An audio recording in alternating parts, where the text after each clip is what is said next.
Question number 5, इसमें आपको कहता है कि PQ और RS दो दर्पण है। ये जो PQ है और ये RS है, दो दर्पण है जो एक दूसरे के समांतर रखे हुए, यानी PQ और RS जो है वह दोनों एक दूसरे के क्या है, समांतर है। ठीक है। और क्या कहता है कि एक आपतन किरण AB दर्पण PQ से B पर टकराती है। अब जैसे दो दर्पण, दो आयना को ऐसे रखे हैं, ठीक है, और यहाँ से हम टॉर्च जला रहे हैं, यहाँ से टॉर्च जलाएं तो एक किरण इससे निकला AB और यहाँ पर कहाँ टकराया जाके, बिंदु B पर। B से फिर जैसे ही टकराएगा तो इसका क्या होता है वहां पर बताओ, परावर्तन। आप लोग पिछले क्लास में प्रकाश का परावर्तन पढ़े होंगे, पढ़े कि नहीं? तो प्रकाश जब किसी समतल दर्पण में टकराती है तो क्या होता है, उसका परावर्तन होता है। ठीक है। और ये परावर्तन हुआ और फिर जैसे इधर से निकला तो फिर इस दूसरा दर्पण जो है RS इससे टकराया और यहाँ पर फिर से इसका परावर्तन हुआ। ठीक है। इस प्रकार से यहाँ पर इस आपतित किरण का ये दोनों समतल दर्पणों द्वारा कितनी बार परावर्तन हुआ, 2 बार। ठीक है। परावर्तन के नियम में आप इसका परावर्तन यानी प्रकाश के परावर्तन में परावर्तन के नियम आप लोग पढ़े होंगे, पढ़े कि नहीं पढ़े?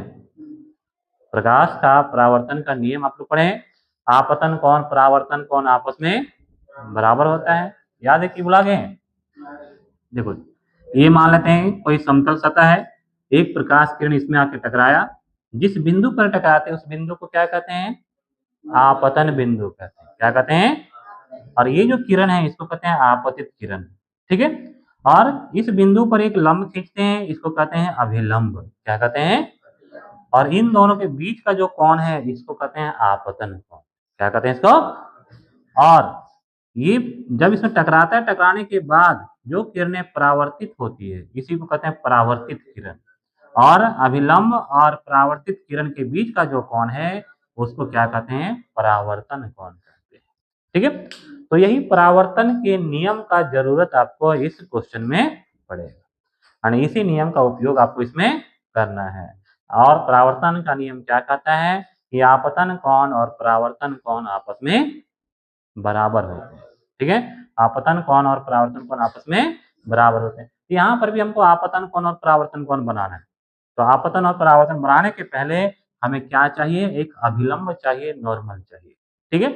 तो जब ये प्रकाश इस बिंदु पर टकराया, बिंदु B पर, तो बिंदु B क्या हो गया हमारा, आपतन बिंदु हो गया। और आपतन बिंदु पर हम क्या करेंगे, एक लंब खींच लिए। फिर ये किरण जैसे यहाँ पर टकराया यहाँ पर भी एक लंब खींच। ठीक है। इस प्रकार से आप देख सकते हैं यहाँ पर कुल कितने कोण बन गए, 2 यहाँ पर और 2 यहाँ पर, 4 कोण बन गया। कितना कोण बना, 4 कोण। अब इन्हीं चारों कोण का हम नंबर दे देते हैं, नंबर 1, नंबर 2, नंबर 3 और नंबर 4। ठीक है। नंबर दे दिए ताकि हमको लिखने में आसानी हो। हमें यहाँ पर सिद्ध करना है कि AB समांतर है किसके, CD के। यानी AB और CD ये दोनों लाइन जो है ये आपस में क्या है, समांतर है। हमको इसको सिद्ध करना है। ठीक है। अब ध्यान दो, यहाँ पर कोई भी दो रेखाएं आपस में समांतर कब होती है, जैसे इस प्रकार से देखो, ऐसे हैं और ये ऐसे है और यहाँ पर यह इस प्रकार से है। ठीक है। तो ये दोनों लाइन आपस में पैरेलल कब होगा, जब ये कोण आपस में बराबर।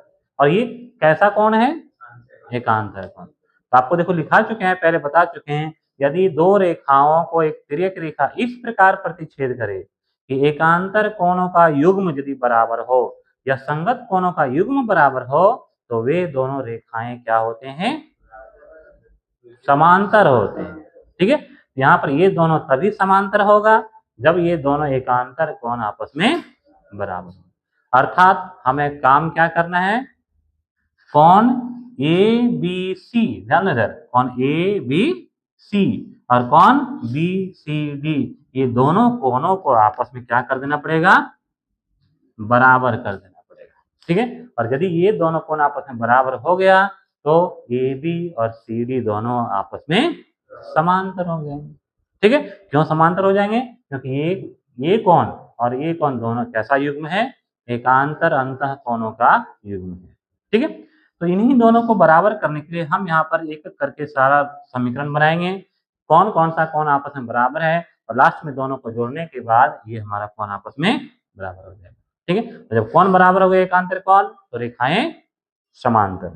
चलो ध्यान दो, आप क्या करते हैं, अब ए बी बिंदु बी पर आपतित होता है और परावर्तित होता है कौन सा किरण, बीसी। तो कोण 1 और कोण 2 ये दोनों आपस में क्या होगा, बराबर होगा। ठीक है, अब ध्यान दो, आपको एक और बोला गया है कि PQ और RS ये दोनों समांतर भी है, ये आपको पहले बता दिया गया है। ठीक है, PQ और RS दोनों आपस में पहले से समांतर है। ठीक है, चलो ध्यान दो, अब क्या लिखेंगे सबसे पहले, कोण देखो यहाँ पे 1 और कोण 2 आपस में क्या होगा, और हमको यहाँ पर सिद्ध करना है कि AB समांतर है किसके, CD के, इसी को हमें सिद्ध करना है। ठीक है, तो कोण 1 बराबर होगा किसके, कोण 2 के बराबर होगा। क्यों बराबर होगा कोण 2 के, कौन सा नियम से, यहाँ लिखेंगे क्या हम, परावर्तन के नियम से। कौन सा नियम से, परावर्तन के नियम से ये दोनों आपस में क्या होगा, बराबर। ठीक है, दूसरा चीज, कोण 1 और कोण 2 आपस में क्या हो गया, बराबर हो गया। अब कोण 2 और कोण 3 ये भी आपस में क्या होगा, बराबर होगा। बता सकते हैं कैसे, कैसे बराबर है, एकांतर कोण है। कैसे एकांतर कोण हो, देखो कोण 2 और कोण 3 ये दोनों एकांतर कोण है, और एकांतर कोण कैसे बराबर होंगे, क्योंकि यहाँ से ये जो लंब खींचे हैं ये दोनों लंब रेखा भी आपस में क्या होते हैं, समांतर होते हैं।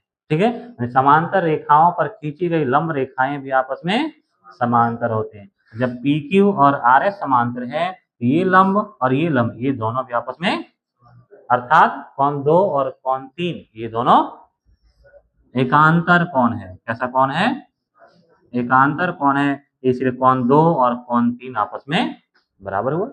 ठीक है, और क्या, कोण 3 बराबर होगा किसके, कोण 4 के।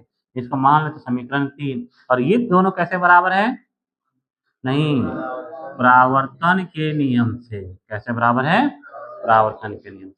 अब इन तीनों समीकरण को मिला करके देखो, देखो समीकरण 1 कहता है कि ये इसके बराबर, 2 कहता है कि ये इसके, और 3 कहता है कि ये इसके बराबर। इसका मतलब ये चारों कोण आपस में बराबर है, अर्थात समीकरण 1, 2 और 3 से क्या लिख सकते हैं, कोण 1 बराबर कोण 2, ठीक है, बराबर कोण 3 बराबर कोण 4। ये चारों कोण आपस में बराबर हो गया, और इसको हम मान लिए समीकरण नंबर 4। ठीक है, अब देखो हमको कौन कौन सा कोण बराबर करना है, कोण ABC और कोण BCD, इन दोनों कोणों को आपस में बराबर कर। अब देखो इधर, जब ये चारों कोण आपस में बराबर है तो दोनों का दो दो कोणों का योग आपस में बराबर होगा कि नहीं होगा, अर्थात अब लिखेंगे हम क्या, कोण ABC। कौन सा कोण, ABC बराबर क्या होगा, कोण अभी बराबर नहीं होगा, बराबर करना पड़ेगा। तो ABC के बराबर क्या लिख सकते हैं, कोण 1 प्लस कोण 2, कोण 1 प्लस कोण 2 लिख सकते हैं। ठीक है, और कोण 1 और 2 के जगह पर हम क्या लिख सकते हैं, 3 और 4 लिख सकते हैं कि नहीं। कोण 1 के जगह पर लिख देंगे 3 और कोण 2 के जगह पर लिख दिए 4। कहां से, समीकरण 4 से। क्यों समीकरण 4 से, क्योंकि समीकरण 4 में हमें पता चला है कि सब आपस में क्या है, बराबर है। हम 1 के जगह पर 3 और 2 के जगह पर 4 क्यों लिखे, क्योंकि हमको लाना क्या है, BCD लाना है। क्या लाना है, BCD। अब 3 और 4 जहां पर है उसके जगह पर क्या लिख दें, बताओ, कोण 3 प्लस कोण 4, इसके जगह पर क्या लिख सकते हैं, कोण BCD, कोण BCD। इधर क्या था, कोण ABC। अब देखो ये दोनों कोण आपस में क्या हो गया, बराबर हो गया। और ये कैसे कोण है, ये एकांतर कोण युग्म है। ठीक है, और ये कैसे कोणों का युग्म है, एकांतर कोणों का युग्म है। और जब एकांतर कोण आपस में बराबर होता है तो क्या हो जाएगा, इसलिए AB समांतर होगा किसके, CD। ठीक है, AB समांतर हो गया सी डी के। बस में आया। यानी हम यहाँ पर क्या किए, परावर्तन के नियम और एकांतर कोण से ये चारों कोणों को आपस में बराबर कर लिए, और फिर इसको कोण और ये कोण दोनों आपस में बराबर किए, और ये दोनों एकांतर कोण है, और एकांतर कोण होने के कारण ही ए बी और सी डी क्या हो गया, समांतर।